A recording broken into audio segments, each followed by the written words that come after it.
మనము ఇంగ్లీష్ క్యాలెండర్‌లో తేదీలు చూసుకుంటూ ఉంటాము కదా!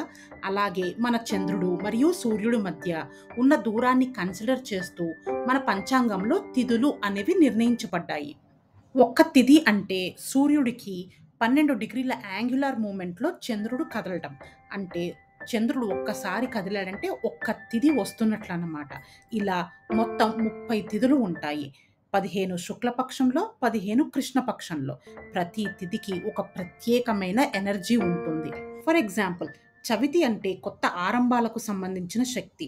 పంచమి అంటే విద్య, జ్ఞానం పొందడానికి అనుకూలమైన శక్తి.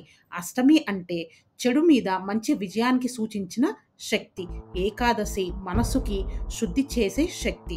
అలాగే పౌర్ణమి సంపూర్ణత, ఆధ్యాత్మిక శక్తి. ఇదే విధంగా మన దసరా రోజుల్లో కూడా ప్రతి తిథికి ఒక్కొక్క ఎనర్జీని సూచిస్తుంది.